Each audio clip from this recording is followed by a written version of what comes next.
Vamos lá então. Os desafios de combate à evasão escolar no Brasil foi o tema. Acho esse tema, evasão escolar, muito importante. Por quê? Porque tem lei nova para esse tema. Beleza? Tem lei nova para esse tema. E essa lei diz, né, foi promulgada, ela diz que a escola ela é obrigada a comunicar se o aluno faltar mais do que 70%, 70 não, mais que 30%. Se tiver mais de 30 faltas, mais de 30% de falta, a escola pública ela é obrigada a comunicar isso para a prefeitura ou para o conselho tutelar. É uma forma de tentar minimizar ou de fiscalizar a evasão escolar. Inclusive, evasão escolar também tem muito a ver com pandemia.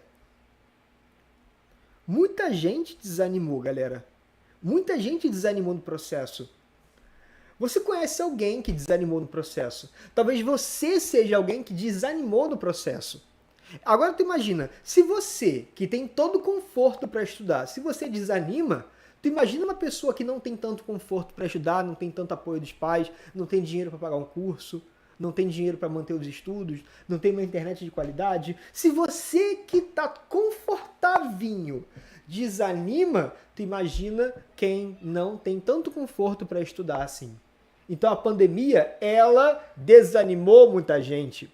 Bora então agora começar a analisar essa redação agora com calma, com profundidade. E eu comecei minha redação assim. Em 1996, foi fundada a Lei de Diretrizes e Bases da Educação Nacional, LDB, cuja função inicial era modernizar o ensino básico no Brasil e estimular os indivíduos a se manterem ativos no processo pedagógico. Tu entendeu? Foi fundada a Lei Nacional de Diretrizes, a Lei de Diretrizes e Bases da Educação Nacional, cuja função era modernizar o ensino básico no Brasil e estimular os indivíduos a se manterem ativos no processo pedagógico. Beleza? Show de bola. Essa parte aqui, inicial, é a nossa abordagem do tema. Nossa abordagem do tema. Você já percebeu que sempre que eu começo a minha introdução, eu faço um marco temporal aqui. Por que eu faço esse marco temporal? Porque esse marco temporal, ele mostra para o corretor que você está fazendo uma alusão histórica. Ele está fazendo uma alusão histórica, que é um repertório. Tu já percebeu isso, né? Toda e qualquer redação minha, eu começo fazendo um marco temporal no primeira coisa, tá? E eu faço isso com adjunto adverbial.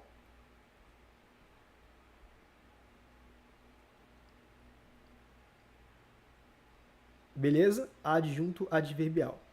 Agora continua. Todavia, a alarmante evasão escolar evidencia que a meta da LDB está distante de ser a realidade nas escolas.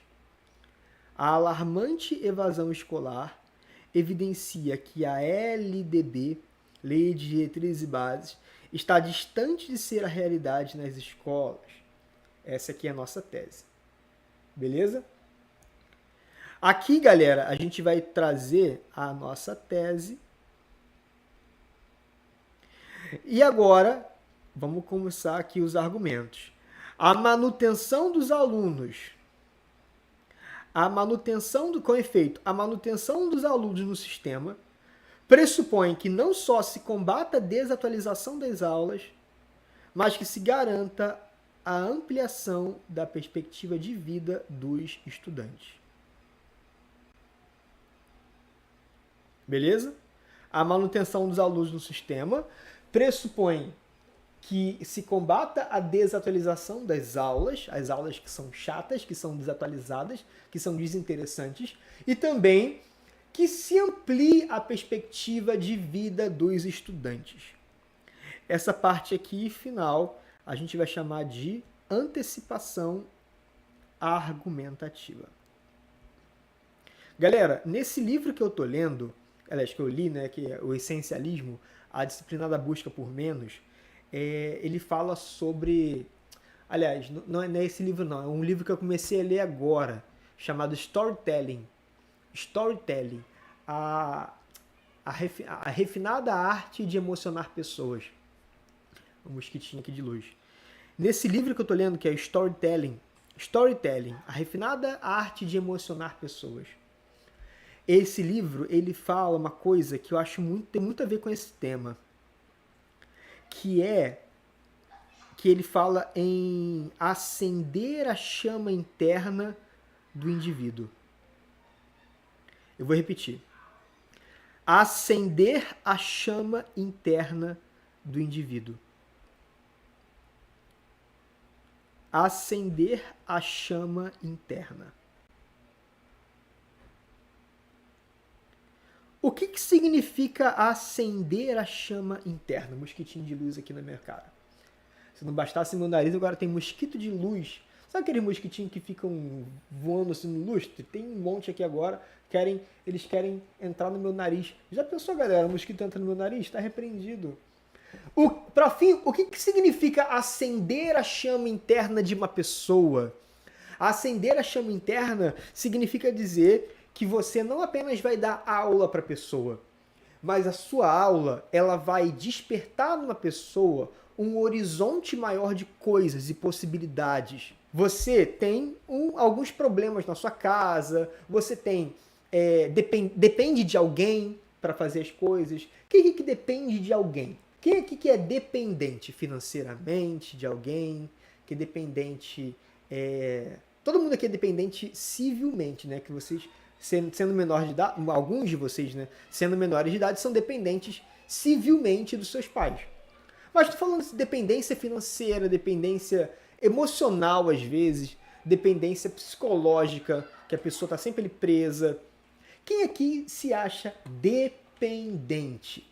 Agora, quem aqui não gosta de ser dependente? Eu não suportava ser dependente dos meus pais. Uma, porque meus pais não tinham dinheiro para me bancar. Então, ser dependente de alguém que não tem dinheiro é muito, muito ruim. Muito pior do que ser dependente de alguém que tem dinheiro. E eu queria muito ser independente financeiramente. Então, foi para isso que eu estudei. Eu não estudei para poder aprender redação e fazer uma prova. Eu não estudei para prova. Eu estudei para ser independente. Então, vocês entendem que quando eu estudo, eu posso estudar para duas coisas.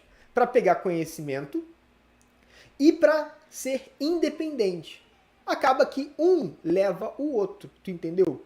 Então, existe uma coisa que se chama o estudo pedagógico e outra coisa que se chama o estudo da vida. Então, a escola ela tem que servir para os dois. Para dar o pedagógico, ensinar você a fazer uma regra de 3, e também para acender a chama interna do indivíduo. O problema é que se você não vai para a escola, você não consegue estar no processo. Então, quem sai da escola nunca terá sua chama interna acesa. Todo mundo aqui entendeu o que significa acender a chama interna? Acender a chama interna significa você se interessar por uma coisa e querer romper um problema que você vive a partir da educação. Beleza? Isso significa acender a chama interna. E eu tenho convicção, galera, agora não tem nada a ver com redação, agora eu e você conversando aqui, eu tenho convicção que quando você passar na redação, tirar uma nota alta na redação, entrar na tua faculdade, você vai dar um passo na direção dessa independência. Vou repetir. Quem aqui, todo mundo aqui que quando passar na faculdade, quando tirar uma nota alta na redação, quando tirar 1000 na redação, vai dar mais um passo no rumo à independência. Às vezes, esse vai ser o seu primeiro passo. Eu tô aqui para te ajudar a dar um passo. Às vezes, esse passo vai ser o seu primeiro rumo à independência da sua vida. Para você nunca mais ter que depender de Enem, nunca mais ter que depender de nota da escola, nunca mais ter que depender dos seus pais. Beleza? Eu tenho convicção de que vocês são totalmente capazes de ser independentes financeiramente, psicologicamente, pedagogicamente e tudo. Beleza, galera? É isso. Então, esse argumento ele é muito forte, tá? Você entende que isso aqui não é repertório. Isso aqui não é repertório. Isso aqui é argumentação. Existe uma diferença muito grande entre repertório e argumentação. Diante desse cenário, a educação brasileira é inspirada no modelo da Revolução Industrial. Então, eu já começo aqui fazendo o repertório. É inspirada no modelo de educação. A educação brasileira é inspirada no modelo da Revolução Industrial do século XVIII, que reproduzia dentro da escola o formato de uma pequena fábrica. Cara, eu não sei se você percebeu, mas eu acho isso terrível. Terrível. Isso é terrível. A escola reproduzir um formato de uma fábrica é algo terrível. Como assim? Todo mundo com horário, todo mundo com uniforme, todo mundo dependente, todo mundo submisso, todo mundo oprimido, todo mundo às vezes calado por medo de falar a opinião e de professor achar ridículo, medo de perguntar. Eu acho isso terrível. Então esse é um repertório que dá margem para uma argumentação forte. Dizer que a nossa escola ela é como se fosse uma pequena fábrica, isso vai dar margem para a gente entrar num raciocínio lógico novo, tá, galera? E eu quero que você anote aí o raciocínio lógico novo que eu vou ensinar para vocês agora. Anota aí. Anota aí. Ó, então, raciocínio lógico novo, beleza? Que vai ser esse aqui, ó, denunciar a subserviência. Beleza? Esse é o raciocínio lógico novo. Então, a gente tem quantos raciocínios lógicos agora? 29. Na verdade, tem mais, né? Deixa eu contar aqui. Enfim, galera, eu acho que são 29, mas eu pretendo colocar mais hoje quando a gente for trabalhar o tema da aula de hoje. Denunciar a subserviência. O que significa denunciar a subserviência? Agora vamos lá no nosso bloco de notas da Master. Você vai escrever assim. Hoje é a aula 29. Na verdade, galera, eu até perdi a conta de quantas aulas a gente tem. Vamos estabelecer que é 29, mas eu acho que tem mais. Hoje, Masterclass. Enem 2.0, aula de número 29. 29. 29.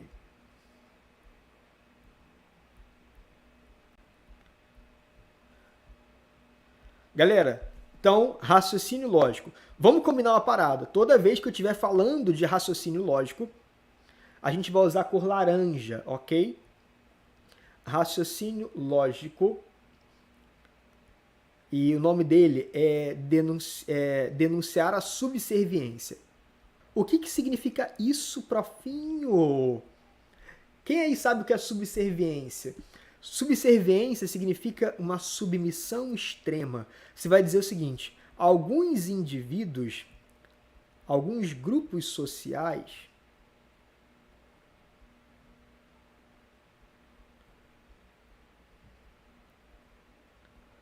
sofrem uma submissão crônica. O que é uma submissão crônica? Ó, existe a submissão, por exemplo, você é submisso ao teu pai, você é submisso à tua mãe.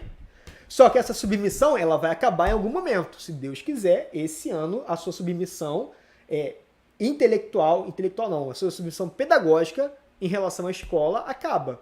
Que você vai entrar para a faculdade no ano que vem e a sua submissão ao seu ensino médio, a sua submissão à Masterclass vai acabar. Se a sua submissão não acaba, a gente vai dizer que ela é crônica. Entendeu? Então, alguns grupos sociais sofrem uma submissão crônica, o que pode ser chamado de subserviência. Ou seja, a pessoa ela é tipo um servente eterno, entendeu? Ela é tipo um empregado eterno, um empregado eterno. Então, o que é um servente? É o empregado. Subserviente é o empregado eternamente submisso. Show de bola. Continua. Agora vamos lá. Nesse viés, os estudantes eram submissos. Agora a gente vai começar aqui a fazer a crítica, tá? Os estudantes eram submissos, dependentes e estimulados a obedecer. Aqui ainda é fundamentação, tá? Porque está no passado. Aqui ainda é fundamentação porque está no passado. Se tiver no passado, não é argumentação. Ninguém argumenta usando verbos do passado. A argumentação ela é com verbos do presente. Anota isso aí. Anota isso aí. Você só consegue argumentar quando usa verbos no presente. Se você usa verbo no passado, você não está argumentando. Então bota assim, atenção.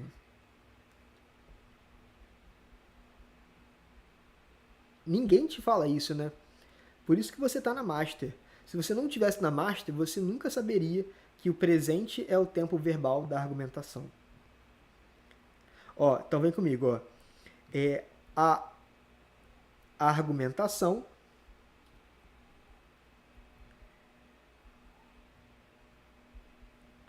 acontece com verbo no presente. Eu falei disso lá no comecinho das aulas.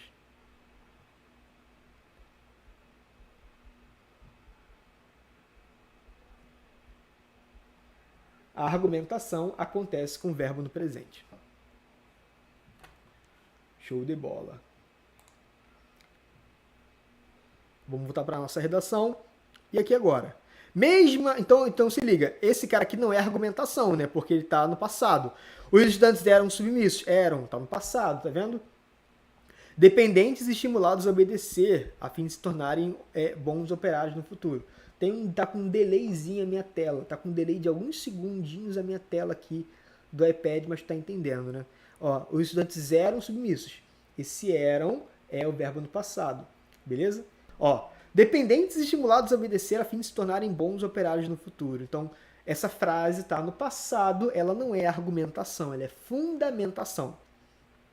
Isso é que vai fazer você argumentar melhor. Você só vai conseguir argumentar melhor depois que você souber o que é uma frase no presente e o que é uma frase no passado. Ninguém argumenta no passado. Então, continua. Mesmo após séculos de evolução, esse formato antigo ainda se perpetua, mostra-se defasado e incapaz de reter o adolescente no processo pedagógico. Beleza? Então aqui nessa frase, galera, tem 3 raciocínios lógicos. E lembra, essa frase agora, ela está com verbo no passado ou com verbo no presente? Essa aqui. Mesmo após séculos de evolução, esse formato antigo ainda se perpetua. Então, perpetua é verbo no presente. Mostra-se defasado, mostra presente, incapaz de reter o aluno, o adolescente no processo pedagógico. Então perpetua e mostra-se são verbos no presente, tempo verbal da argumentação.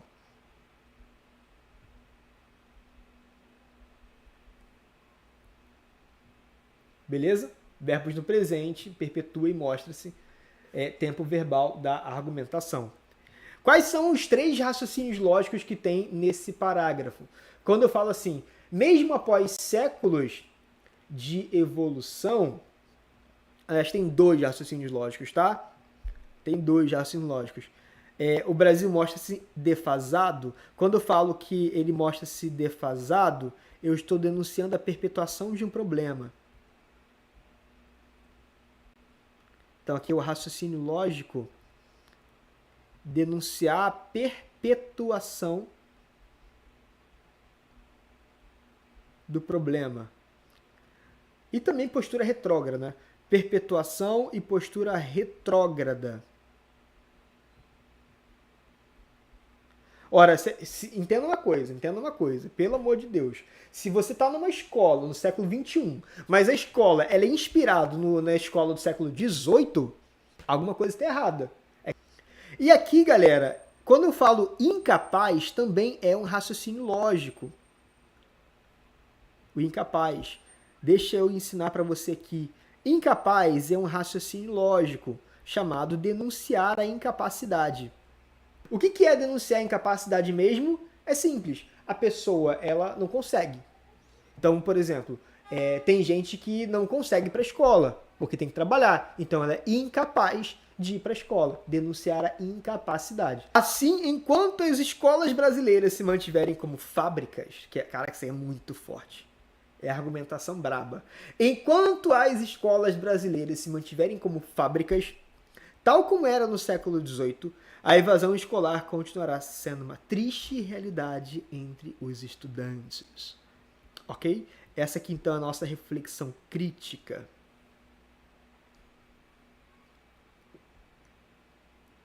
Então bora dar nome para as ideias.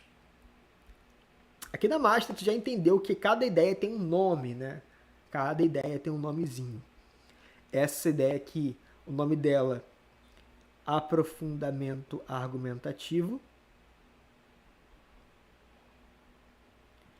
Aqui em verde é a reflexão crítica. Beleza? Aprofundamento argumentativo em azul e em verde é a reflexão crítica. Show de bola? Muito bom, né, galera? Muito bom. Continua o próximo parágrafo. Ademais, o aqui nesse parágrafo eu vou falar sobre acender a chama interna do aluno. Ademais, o distanciamento entre teoria e prática. Não, aqui eu vou falar sobre um conceito novo, tá, galera? Que eu não ensinei para vocês ainda, mas eu vou ensinar agora. É o conceito chamado de academicismo. O que significa academicismo? Deixa eu fazer um quadradinho aqui. Eu vou analisar e vou explicar para vocês também junto, tá? O distanciamento entre teoria e prática é obstáculo para a manutenção dos educandos no sistema. O que significa distanciamento entre teoria e prática? Significa dizer que muita gente aprende uma coisa na escola e se pergunta, para que eu vou usar isso? Para que eu estou aprendendo uma coisa que eu nunca vou usar? Para que eu estou aprendendo logaritmo? Logaritmo não vou usar. Não sei se usa, tá, galera? Não sei se na vida de vocês usam logaritmo para alguma coisa.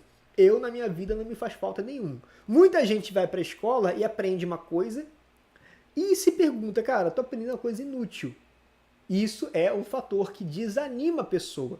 Quando você aprende uma coisa, mas essa coisa só é usada naquele ambiente da escola, a gente vai chamar de academicismo. Beleza? Então, bota aí. Esse cara aqui em vermelho, ele é o nosso tópico frasal. Academicismo, galera, não sei se vocês já ouviram falar, mas a gente aprende isso na literatura. Tem uma escola literária chamada de arcadismo, que é uma escola literária academicista. O que é o arcadismo? Olavo Bilac, um arcade. Olavo Bilac é arcadista. Porque o que é o arcadismo? As pessoas estavam morrendo de fome, as pessoas estavam sofrendo a miséria e o Olavo Bilac estava fazendo poema sobre um vaso chinês. Ou seja, em vez de ele fazer um poema criticando os problemas da sociedade, que é o realismo, né? Criticar o problema que a sociedade tem, que nem os outros poetas estavam fazendo, alguns poetas estavam ignorando a realidade, estavam fazendo poemas sobre coisas que naquele momento eram inúteis. Então, por exemplo, se tem uma pessoa agora, imagina que nessa aula que tem uma pessoa que não está respirando. Uma hipótese, tá só. Imagina que nessa aula tem uma pessoa que está toda inchada porque se maquiou, então está passando por vários problemas. Se você não estiver prestando atenção nela, você está alienada, você está arcadista, você está academicista, beleza?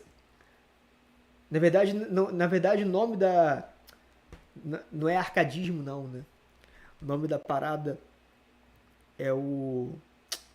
nome da escola literária do Olavo Bilac? Olavo Bilac. Olavo Bilac. Escola. Aí aparece Escola Literária Olavo Bilac. Parece Escola Municipal Olavo Bilac. Positivista, exatamente. Parnasianismo é o nome. Parnasianismo, não é arcadismo não, tá, galera? É o parnasiano, beleza? Que é a pessoa que é alienígena, alienada. Show de bola? A esse respeito, sua obra Pedagogia do Oprimido, Paulo Freire. Agora bora falar aqui do Freire. É o parnasianismo. A esse respeito, sua obra Pedagogia do Oprimido, Paulo Freire defende que a escola deve ter íntima relação com a realidade dos alunos e não ficar restrita ao universo teórico, problema conhecido como academicismo, tá? Parnasianismo, academicismo. Beleza? Todavia, o ensino médio contemporâneo, então agora bora que isso aqui é a fundamentação.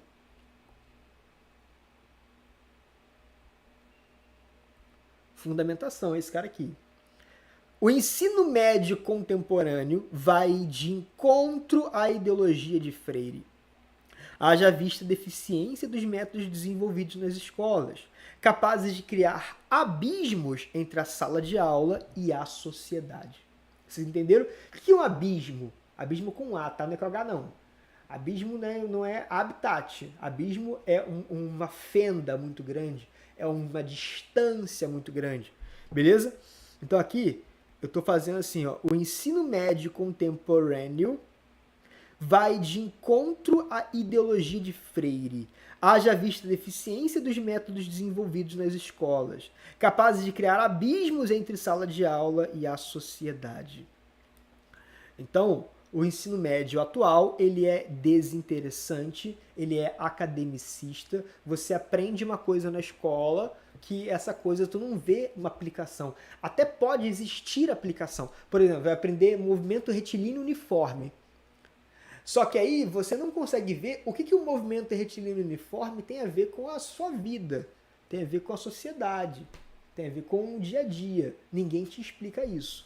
E aí, até existe uma relação muito grande com o teu dia a dia, só que se ninguém te ensinou, tu não é obrigado a saber. Você não é obrigado a saber o que ninguém te ensinou, tu entende isso, né? Então aqui eu tenho um aprofundamento argumentativo. Nesse sentido, o distanciamento enunciado pelo pedagogo acarreta um dos mais graves problemas do ensino médio brasileiro, a fragilidade do seu papel social e, consequentemente, o abandono escolar. Então, se a pessoa ela não se sente motivada, ela não se sente, não vê relevância naquilo que ela está aprendendo, ela não vai para a escola. É um dos casos de evasão escolar. Evasão escolar tem várias causas. Pode ter gravidez na adolescência, pode ser um caso de evasão escolar, pode ser a pandemia, pode ser desigualdade social e pode ser o desinteresse do aluno pelo processo. Beleza? Então esse cara aqui é a reflexão crítica. Show de bola? Aqui então, qual é o raciocínio lógico que eu usei nesse parágrafo? Eu evidenciei um problema, eu percebi uma causa. Raciocínio lógico e perceber causa.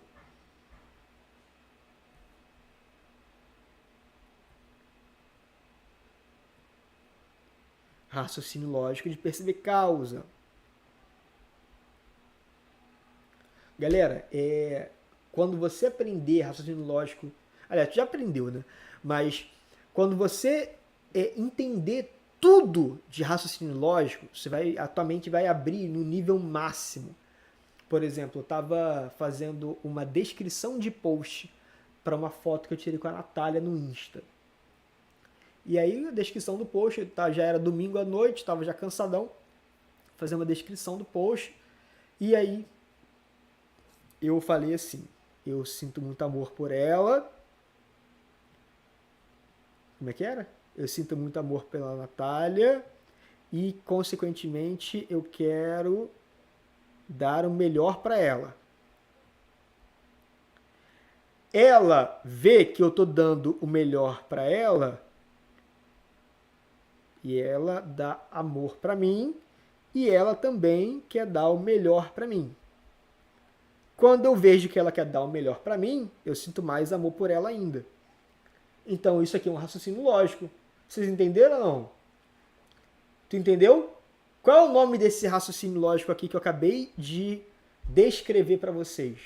A gente não vai chamar de círculo vicioso, não. O que é o vicioso? Vicioso é uma coisa ruim, tem vício, tá?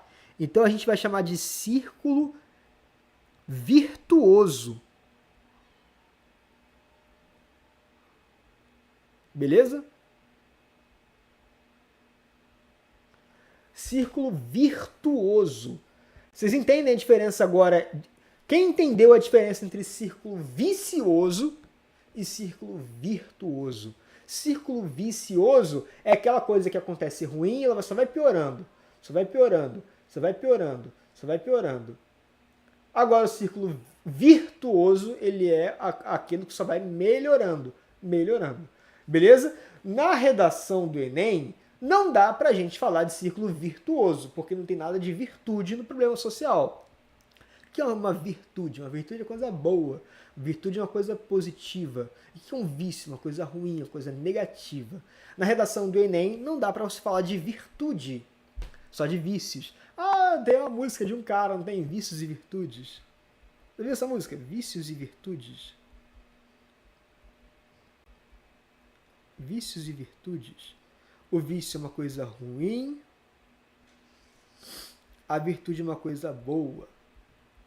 O círculo ele pode ser de coisas boas ou de coisas ruins. Beleza? Show de bola. Rafaela Beatriz pergunta, para fim, quantas linhas são necessárias para escrever um bom aprofundamento argumentativo sem se estender muito? Beatriz, não é por linha que a gente mede a qualidade do aprofundamento argumentativo. É pela quantidade de 3 coisas. Para ser um bom aprofundamento argumentativo, ele tem que ter algumas coisas, tá? Deixa eu abrir lá no bloco de notas da Master. O que torna um aprofundamento argumentativo bom? Um aprofundamento argumentativo virtuoso?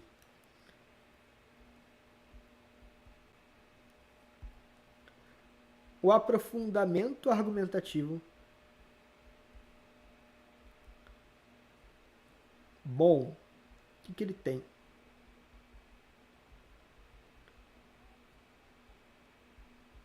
Como que eu faço para aferir se meu aprofundamento argumentativo se ele está bom, se ele está ruim? Então vamos lá. O aprofundamento argumentativo, para ele ser bom, ele tem que ter o primeiro requisito, verbo no presente e no passado. Presente. Isso tem nada a ver com o tamanho da frase, entendeu? Verbo no presente tem nada a ver com o tamanho da frase, tem a ver com a escolha das palavras. Para o aprofundamento argumentativo ser bom, além de verbo no presente, ele tem que ter a base argumentativa, que são os raciocínios lógicos. Presença clara de raciocínios lógicos.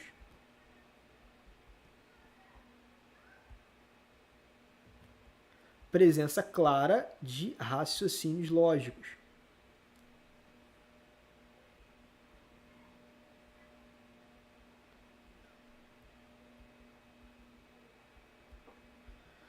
Além disso, galera, ele tem que ter também a presença clara de palavras com juízo de valor.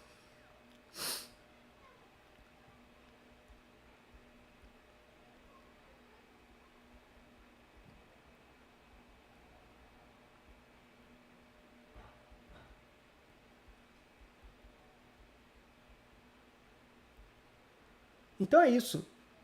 Beleza? Ele tem que ter. E repara que isso aqui não tem nada a ver com o tamanho da frase. Tem a ver com a escolha das ideias e das palavras da frase. Primeiro você escolhe as ideias, depois você escolhe as palavras. E aqui, o juízo de valor, pelo menos 3.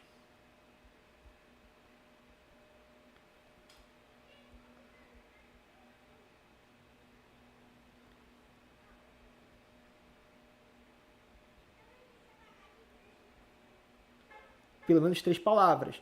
Mas você entende que não adianta, entenda uma coisa, não adianta você botar juízo de valor e não fazer os outros requisitos. Muita gente aqui da Master tá botando o juízo de valor, só que não está fazendo raciocínio lógico, não sabe o que é isso, acha que não precisa. Muita gente aqui da Master bota lá 3, 4 palavras, mas o verbo da frase está no passado, não está no presente. Tu entendeu? Então, eu preciso combinar essas 3 coisas. Se você conseguir combinar essas 3 coisas, o seu aprofundamento vai ficar bom. E quantos raciocínios lógicos é importante dentro de um aprofundamento argumentativo? Pelo menos 2.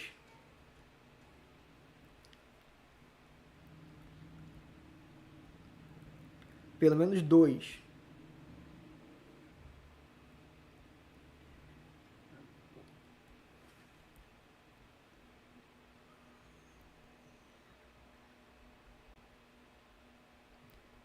Pelo menos 2 raciocínios lógicos.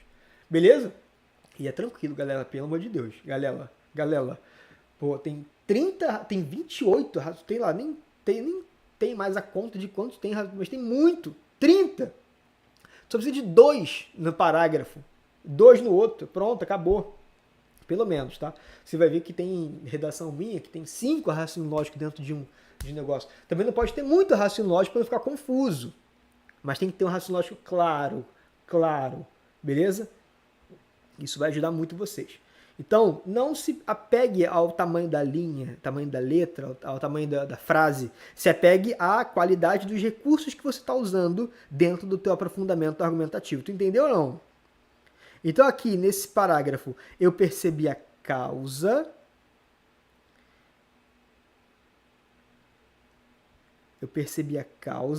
Que é o distanciamento entre teoria e prática. E também usei o raciocínio lógico de comparar teoria e prática.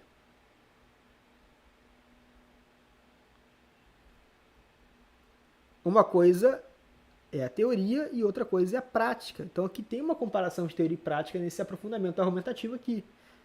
Não só o aprofundamento, né, mas no parágrafo todo ele está com raciocínios lógicos. Tu entendeu? Então, bora continuar. Impende, portanto, que a educação cumpra de fato o seu papel social no ensino básico. Deixa eu ler aqui certinho, que eu me perdi aqui na leitura. Impende, portanto, que a educação cumpra de fato o seu papel nos últimos anos do ensino básico. Para isso, o Ministério da Educação, responsável pela atualização do ensino, deve desconstruir o modelo ultrapassado de aulas, por meio da flexibilização do currículo, como propõe a Base Nacional Comum Curricular. Por sua vez, os próprios estudantes, com auxílio dos professores, podem realizar pesquisas e seminários relacionando a teoria aprendida em aula com o seu próprio contexto, como ocorre em nações desenvolvidas, a fim de combater o problema do academicismo e garantir que o ambiente seja mais interessante e, em breve, livre da evasão escolar. Então, vamos analisar essa proposta aqui, porque ela está completa e ela está dando solução para os 2 problemas. O agente, vamos fazer o seguinte, vamos lá analisar o agente das 2 propostas. A primeira proposta de intervenção tem como agente quem, profinho? Que tem 2 propostas, tá, galera? O agente da primeira proposta é o Ministério da Educação, responsável pela atualização do ensino. Esse cara aqui é o agente. Só que o agente está grande, por quê? Porque dentro do agente eu coloquei um detalhamento. Esse detalhamento aqui, galera, ele é o mais simples de ser colocado e é um dos que mais o corretor percebe, que é o detalhamento do agente.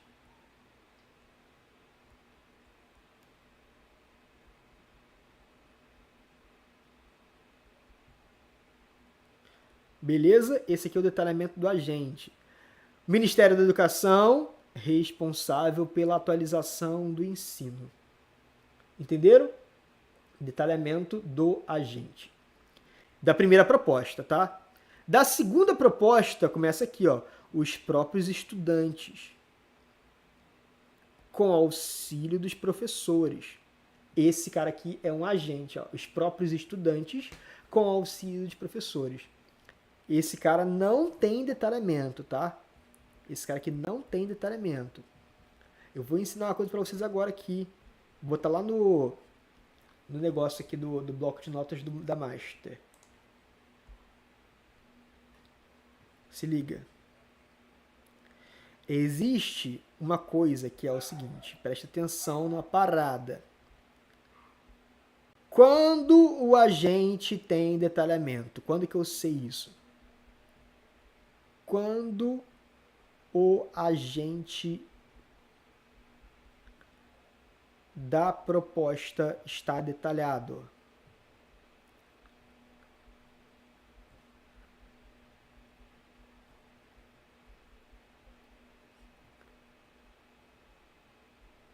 Quando que o agente da proposta está detalhado? Galera, vamos supor que você esteja fazendo uma redação, ok? Aí, você, na hora de fazer o teu agente, você pensa num agente, deixa eu pensar aqui, tema da redação, alfabetização, tá? Aí o agente, escolas. O agente da proposta vai ser as escolas. Beleza? Todo mundo está entendendo ou não? Até aqui? Fazer uma redação sobre alfabetização. Quem é o agente que alfabetiza as pessoas? A escola. Não é o TikTok. O TikTok ele serve para corromper as pessoas. E não para... O TikTok ele corrompe, o TikTok não alfabetiza. Mentira, ensina, né? Tem comercial TikTok até na Globo, mano. Como é que pode isso? O que é maior, o TikTok ou a Globo? Acho que é o TikTok, né? Ó, o agente escolas. Aí se eu falo assim, escolas em parceria com pedagogos, não, pedagogo não, escola com apoio das empresas privadas.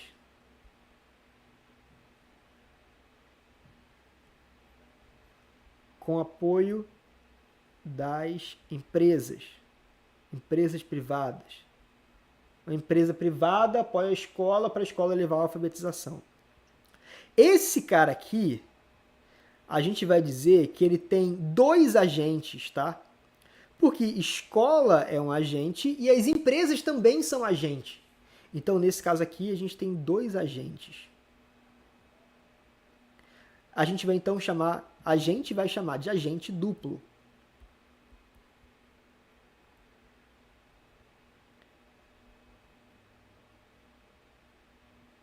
Beleza? A gente vai chamar esse cara de agente duplo, porque vocês entendem que são dois agentes? Escola é um agente, empresa é um outro agente, então são dois agentes, é um agente duplo. Agora, por outro lado, se eu coloco assim, escolas mais a escola, ela é responsável pela transformação do indivíduo.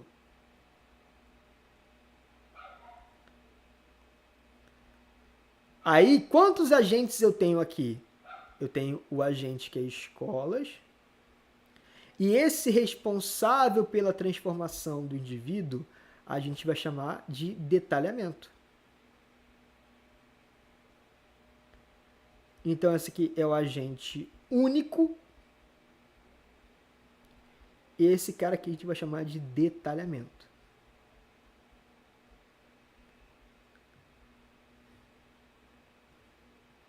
Por que detalhamento? Porque responsável pela transformação não é um outro agente. Responsável pela transformação é uma explicação do que a escola faz. Então, se for explicação, é detalhamento. Agora que vai escrever a explicação. Responsável pela transformação é uma explicação do que a escola é capaz de fazer. Tu entendeu então? Então, Não confunda agente duplo com agente único mais detalhamento. Okay? Os próprios estudantes com auxílio dos professores. Então, isso aqui é o agente. Tá? O agente duplo, nesse caso. Agora, bora ver aqui a ação. A ação em laranja.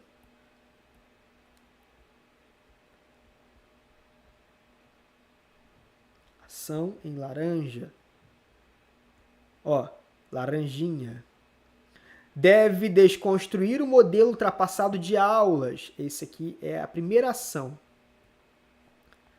Desconstruir o modelo ultrapassado de aulas. E da segunda proposta é: podem realizar pesquisas e seminários relacionando a teoria aprendida em aula com o seu próprio contexto, como ocorre em nações desenvolvidas. Esse cara aqui é uma ação. Podem realizar pesquisas e seminários relacionando a teoria aprendida em aula com o seu próprio contexto, como ocorre em nações desenvolvidas. Só que dentro dessa segunda ação, repara que ela está grande, né? Dentro dessa segunda ação, eu tenho um detalhamento aqui, ó. Como ocorre em nações desenvolvidas. É um detalhamento que serve para vários temas, inclusive, tá? Bora agora ver o meio. Meio em azul. Ó, o meio é por meio da flexibilização do currículo, como propõe a Base Nacional Comum Curricular. E esse meio está com detalhamento aqui, ó. Como propõe a Base Nacional Comum Curricular. Beleza? Esse é o meio. E aí, o segundo meio. Não tem segundo meio. Então, essa proposta aqui ficou sem o segundo meio. Essa segunda proposta não tem meio. Não botei. Esqueci de botar. E finalidade. Finalidade. Agora, para que a diversidade cognitiva dos alunos seja valorizada.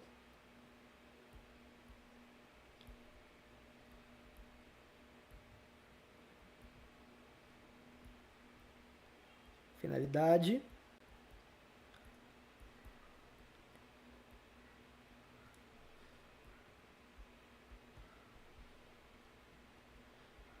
Finalidade. Para que a diversidade cognitiva seja valorizada. E aqui embaixo a segunda finalidade é a fim de combater o problema do academicismo e garantir, aqui é só até academicismo.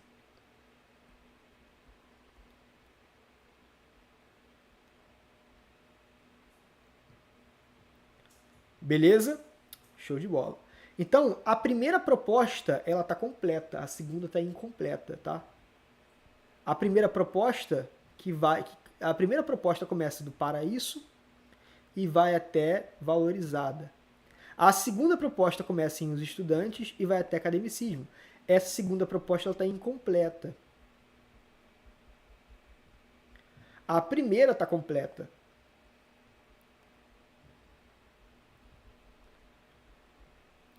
Então, ela vai valer 200 pontos, beleza?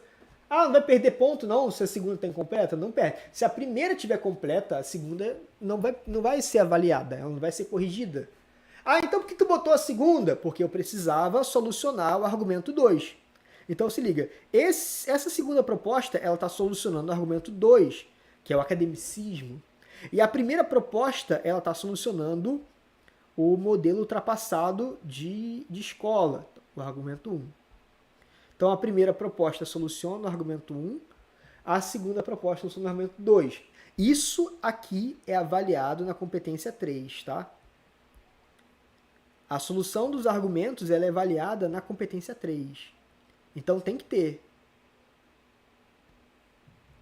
Aqui, a solução dos argumentos é avaliada na competência 3. É muito importante que tenha, senão você perde ponto na competência. E a questão da proposta completa, ela está avaliada na competência 5. Beleza? São duas coisas diferentes. Por que muita gente não tira 1000? Eu vou ser bem honesto com vocês. Muita gente não tira 1000 porque foca só nisso aqui, ó, na proposta completa. Vai tirar 200. Mas, se não solucionar os dois argumentos na proposta, vai perder ponto na 3. E vai perder ponto na 3, e na hora de corrigir a redação lá no ano seguinte, quando não passar e etc., assim, pô, mas minha argumentação tá boa, como é que eu perdi na 3? Você perdeu na 3 não foi por causa da argumentação, tu perdeu na 3 por causa da proposta. Tu entendeu isso ou não? Lorena perguntou para Finho, pode deixar um agente só? Porque outro dia li que era bom colocar 2. Aí fiquei com dúvida. Não, Lorena, você é obrigado a colocar o agente. Obrigado a botar 1. Então não precisa botar 2. Você só vai botar 2 agentes se tiverem 2 propostas, tá? Se tiver uma proposta só, um agente só. Bora continuar então, hein? Galera, o tema de hoje, ele é muito sério. Muito sério. Eu acho que vai ser o tema do Enem. Qual é o tema de hoje, profinho? O tema de hoje é muito importante. Muito sério. Que é o seguinte. HIV. 2 pontos. Um desafio para a saúde pública.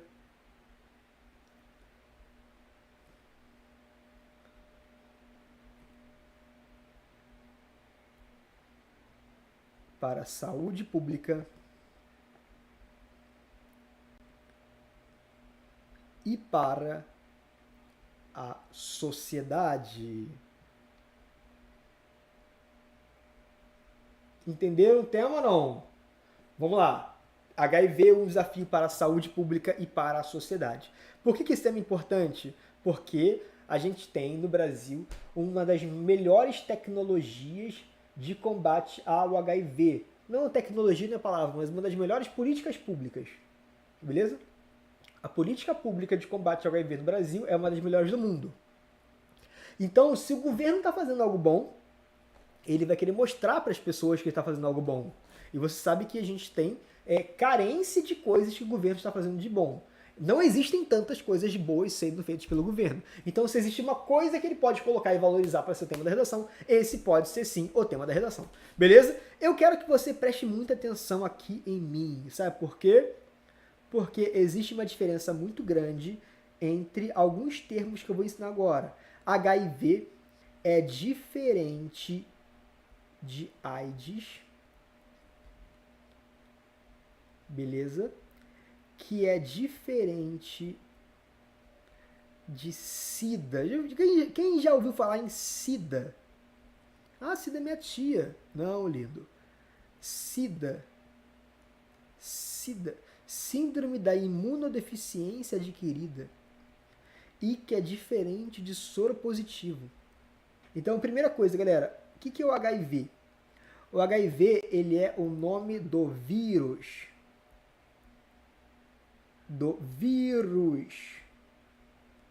Beleza? AIDS é o nome da doença.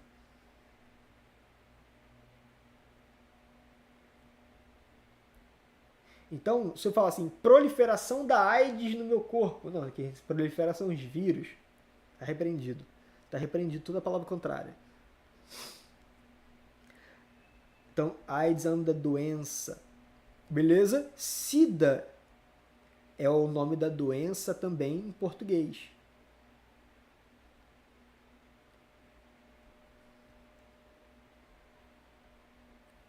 Então, AIDS é o nome da doença no inglês. Adquirent Immunodeficiency Symptoms. Eu não sei falar esse negócio. Então, doença é no inglês.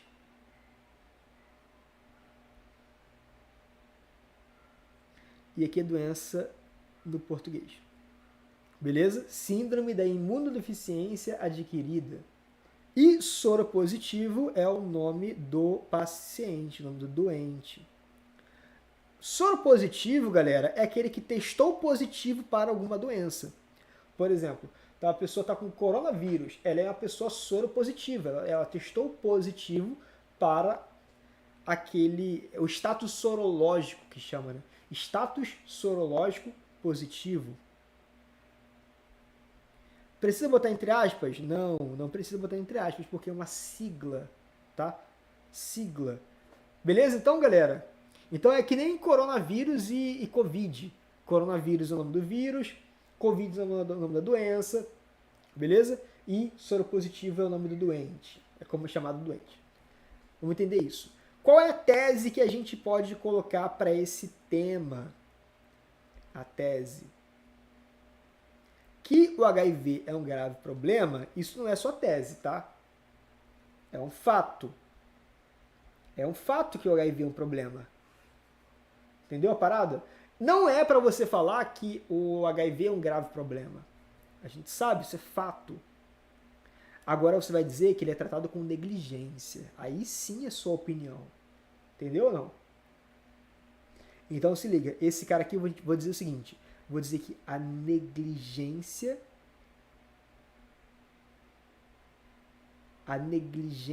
em relação ao HIV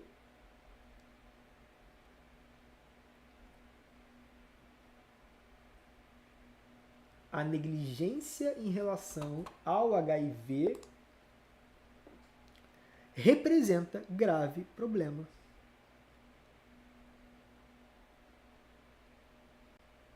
Representa grave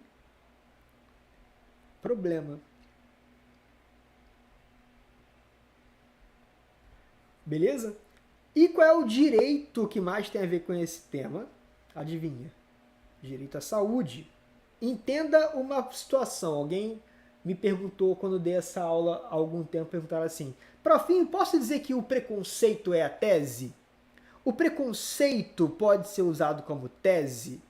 Eu digo que pode, só que você, se usar o preconceito como tese, você vai ficar com dificuldade para criar os seus argumentos.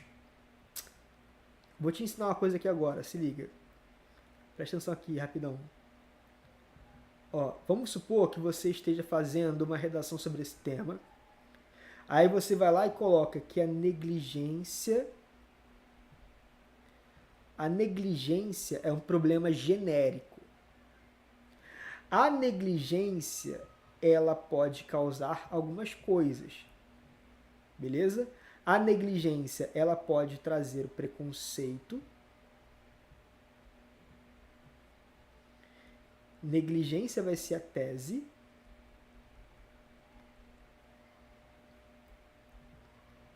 E o preconceito vai ser o argumento.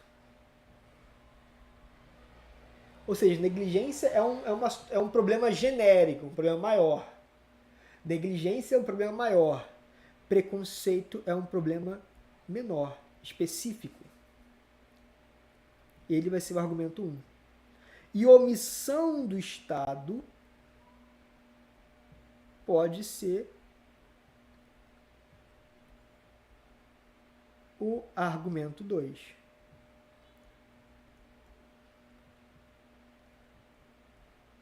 Beleza?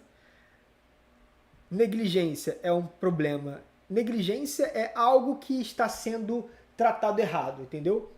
Negligência é algo que está dando errado. É uma parada mais genérica. É uma tese mais geral. Beleza?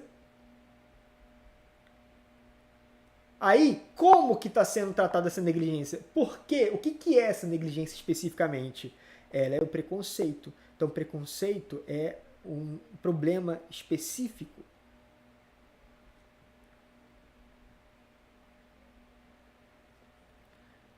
E omissão do Estado é um outro problema específico também. Beleza? Tem um nome para isso, tá, galera? Quando eu tenho uma ideia geral que parte para uma ideia específica,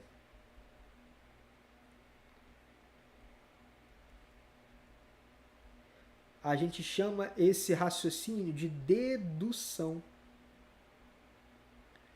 Beleza? Muita gente que vai fazer... A UERJ se amarra nisso, né? A UERJ gosta muito desse negócio de ideia genérica, de dedução. Quem já tinha ouvido falar em dedução? Quando eu tenho uma ideia genérica uma ideia mais geral e depois eu vou para uma ideia mais específica. A gente chama esse negócio de dedução. É um raciocínio lógico.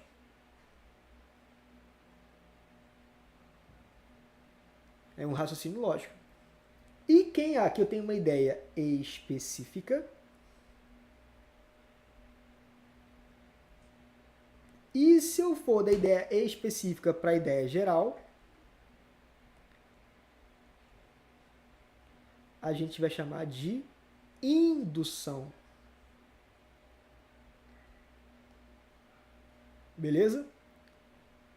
Isso aqui é raciocínio lógico argumentativo. Show de bola. Então a nossa redação aqui ela vai ser dedutiva. Eu vou deduzir coisas. Show de bola ou não? Então continuar agora aqui. Repertório para esse tema. Galera, eu queria muito que vocês usassem um repertório. Galera, repertório para esse tema de HIV.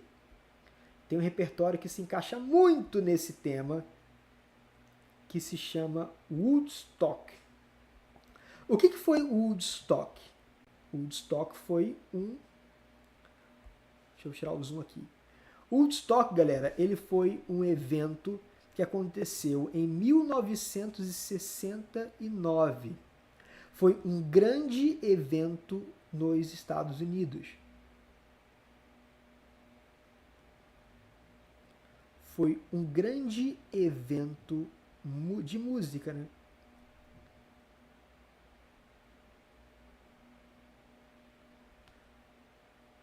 Dos Estados Unidos.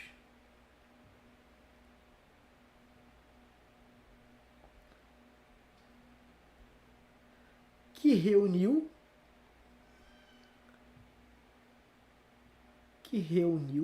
mais de 400 mil pessoas.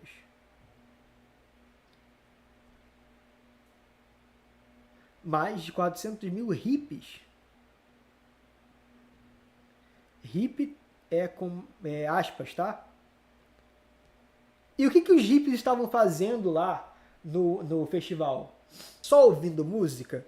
É um evento tipo o Rock in Rio. Na verdade, o Rock in Rio ele foi inspirado no modelo do Woodstock, entendeu?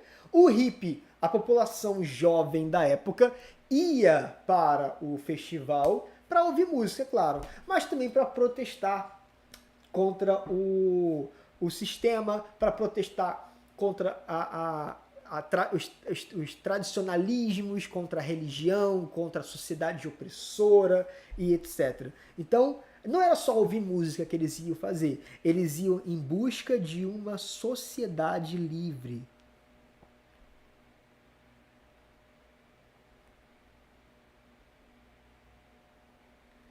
Em busca de uma sexualidade livre. Na verdade, não só da sexualidade, né? O que eles estavam fazendo? Eles estavam buscando uma sexualidade livre, eles não queriam mais aqueles padrões, aqueles estereótipos da década de 60 em cima do corpo da mulher, em cima do corpo do homossexual, em cima do corpo da sociedade, do modelo de beleza, do padrão de beleza. Eles queriam libertação na questão sexual, mas também libertação na questão musical, beleza? E na questão também do comportamento. Inclusive, nessa época, ficou muito conhecida aquela frase, né? Sexo, drogas e rock and roll. Mas como a nossa redação não é sobre rock and roll, não é sobre drogas, a gente vai focar aqui na questão da sexualidade. Se você estiver fazendo uma redação sobre o uso de drogas, se a redação do Enem for uso de drogas, você também pode usar o Woodstock. Só que no lugar de sexualidade, você coloca de comportamento. Beleza? Ó, a imprudência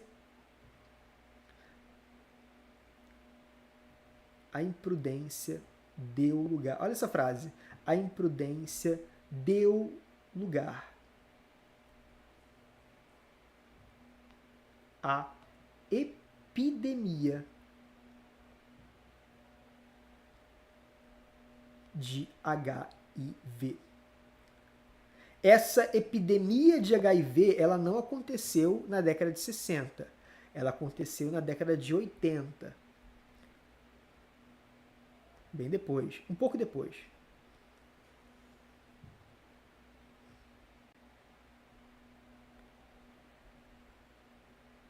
Não foi, ó, se liga, a causa da AIDS não foi o evento, mas era o comportamento daquela população da época, entendeu? Ah, o Woodstock ele foi a causa da epidemia de HIV. Não, não foi a causa, mas ele marcou um tempo, marcou um comportamento social imprudente na sexualidade.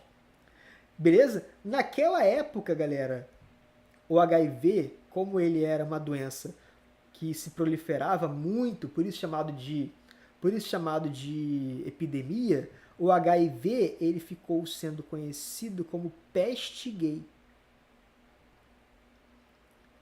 E foi nesse momento que a sociedade começou a associar o HIV à homossexualidade.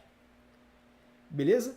O HIV ele passa a ser associado intrinsecamente vinculado à questão da homossexualidade. Então, se a pessoa fosse gay, ela tinha HIV. Se tinha HIV, é porque era gay. Era um estereótipo social, tá? Esse aqui foi um estereótipo. O que significa estereótipo?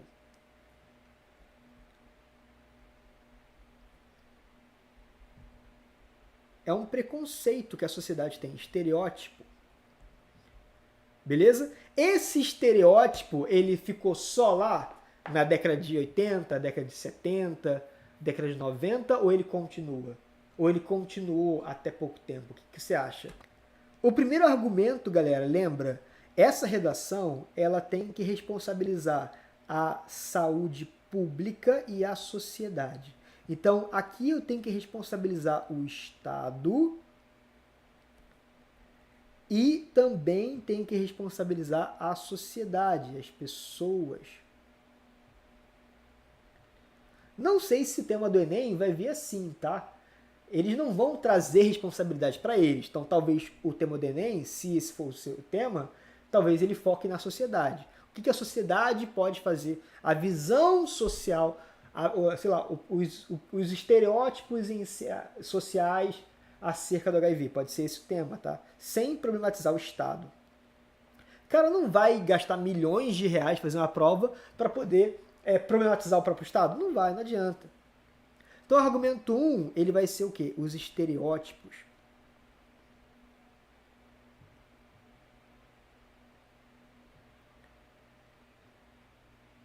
Os estereótipos acerca do HIV, acerca da AIDS,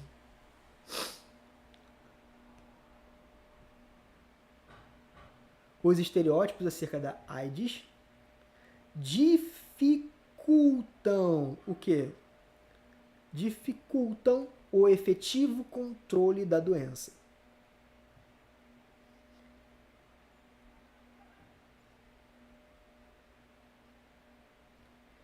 Dificultam o efetivo controle da doença.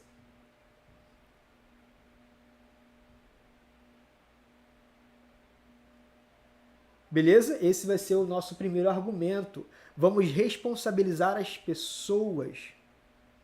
Então se liga. Qual é o repertório que eu vou usar nesse tema? Eu vou usar nesse tema a produção ficcional chamada Abby. Quem já viu esse... É uma série, né? Ou é um filme? Não lembro agora. Na dúvida eu boto produção ficcional, que aí se encaixa nos dois. O que tem a ver Abby com o HIV? O filho dela tinha HIV. Tinha ou tem? O filho dela tá vivo? Não sei. A apresentadora lutou. Você vai dizer que Abby, a apresentadora,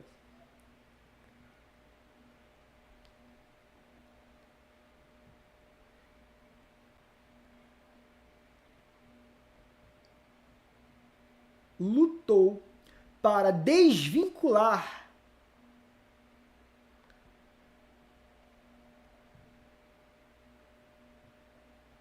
lutou para desvincular a associação do HIV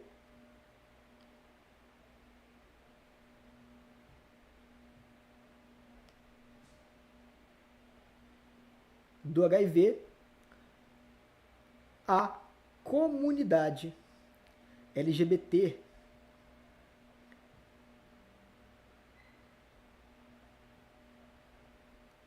Na verdade, você pode colocar a comunidade gay, tá?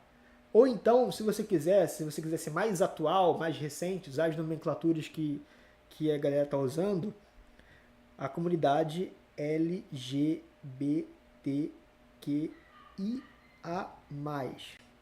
Eu acho que essa é a última terminologia. Mas o corretor não está preocupado se você sabe a última terminologia da parada, não. Se você botar a comunidade LGBT, a comunidade gay, tá valendo. Ela, nessa série, ela luta para desvincular esse preconceito da sociedade, mas você vai dizer que ele ainda continua. Então, você vai segurar esse repertório aqui, ó. Em vez de você apresentar isso na introdução, se você quiser usar isso aqui, segura essa ideia para o desenvolvimento, tá? Tu entendeu? Ah, quero usar o Woodstock na introdução. Tá, beleza, usa o Woodstock na introdução, mas segura essa questão da peste gay e joga ela aqui, ó, porque ela vai fazer mais sentido aqui dentro. A visão persiste, tu vai dizer que ainda continua, e etc, etc, etc. Eu queria que vocês usassem uma frase nessa redação, que é uma frase muito forte, tá? Qual é a frase que eu quero que vocês usem? Não sei como que você vai escrever, isso vai depender de você, tá? Mas eu acho muito legal uma frase que é assim: conviver com o preconceito. A frase vai ser assim, ó: conviver com o preconceito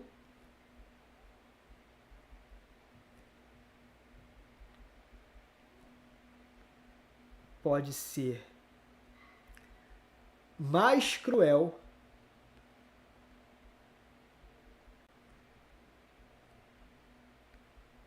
do que combater o vírus. Do que combater o vírus. Beleza? Conviver com o preconceito pode ser mais cruel do que combater o vírus. E eu vi essa frase uma vez, eu achei muito forte, muito argumentativa, né? Muito argumentativa. Eu vi uma vez alguém falando assim: é mais fácil combater um vírus do que combater o preconceito da sociedade. Essa frase foi atribuída a Aristóteles. Eu não sei se foi ele que falou, tá, galera? É muito mais fácil. Na verdade, a frase que é atribuída a ele é mais fácil desintegrar um átomo do que combater o preconceito. Mas eu vi alguém falando em relação ao HIV. É mais fácil combater o vírus HIV do que combater o preconceito contra o vírus HIV. Beleza? Uma frase muito argumentativa para você usar na tua redação. Quais são os dados importantes para você colocar nessa redação? Dados importantes. O Brasil tem 40 mil novos casos por ano.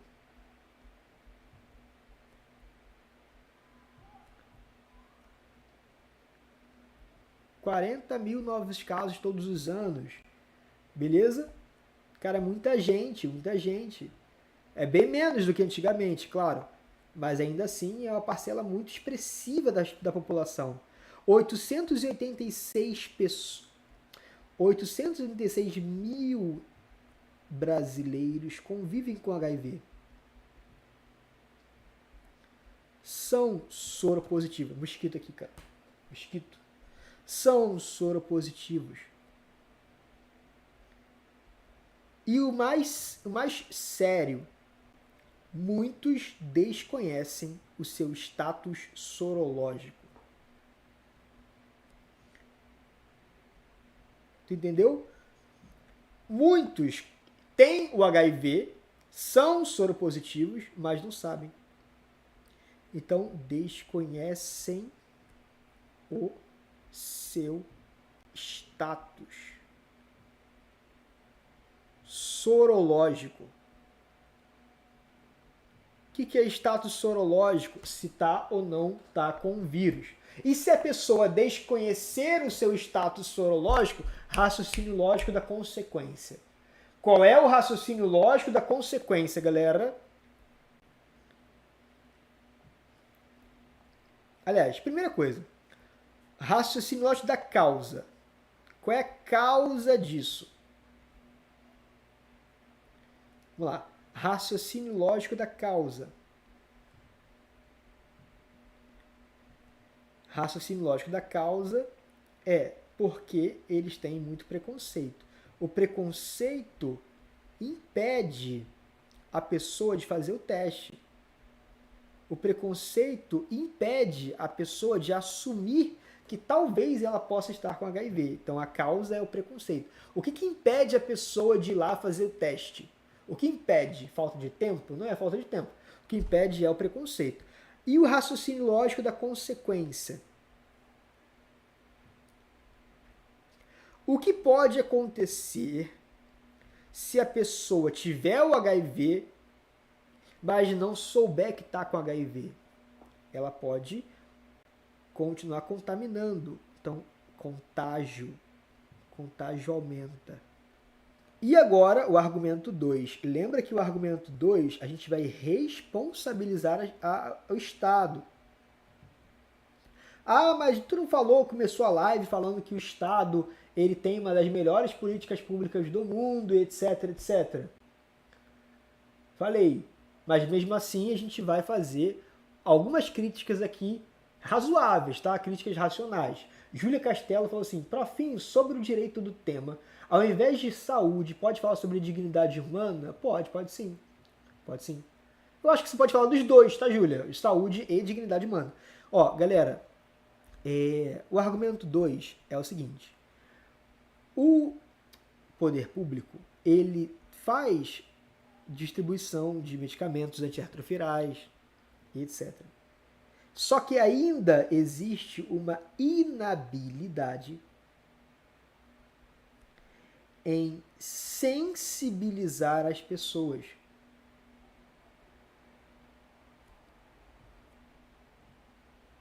Entendeu? Existe uma inabilidade em sensibilizar as pessoas para o HIV. E aí, sobre isso, a gente vai falar sobre aqui ficou terrível. A criação da primeira política pública de HIV do Brasil. Essa política pública aconteceu em 1996. Em 96 começam as campanhas, é o início das campanhas de combate ao HIV no Brasil.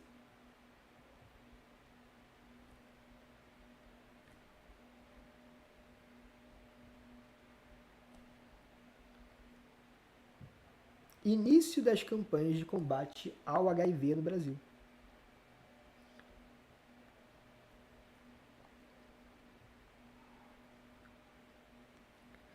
Essas campanhas, elas são focadas, voltadas. Não, elas foram, né? Foram voltadas para a sensibilização das pessoas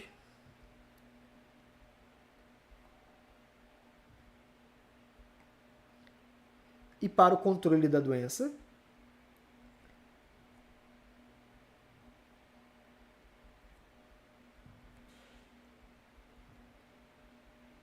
Essas campanhas, elas começaram sendo eficazes lá no início da década de 90.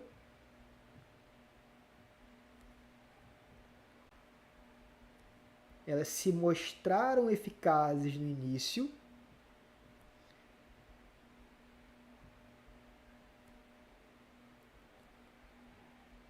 Beleza?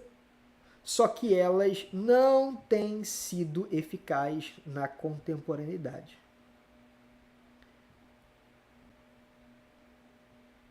Só que elas foram perdendo a sua eficácia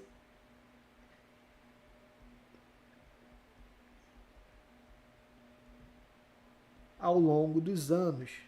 Elas foram perdendo a sua eficácia aos poucos ao longo dos anos, pela falta de planejamento do Estado, pela falta de prioridade, pela falta de divulgação das campanhas, pela falta de iniciativa do poder público e etc. Ela começa boa e depois ela vai perdendo a sua eficácia, que a gente vai chamar de denunciar política pública insuficiente. É um raciocínio lógico, né? É difícil pensar raciocínio lógico aqui. Denunciar política pública insuficiente. Eu botei aqui, denunciar política pública insuficiente. Não. Denunciar política pública insuficiente. Vamos colocar aqui, tá? Denunciar política pública insuficiente. Que é um tipo de omissão do Estado. Insuficiente. Ou seja, o Estado, ele não está omisso, ele está fazendo. Só que o que ele está fazendo não é suficiente para resolver o problema. Denunciar a política pública insuficiente. Não confunda denunciar a política pública insuficiente com omissão do Estado, são coisas diferentes. Omissão é quando o Estado não faz, mas ele está fazendo. Só que o que ele está fazendo não está sendo suficiente para sensibilizar as pessoas. Beleza? Então aqui a gente tem agora 30 raciocínios lógicos.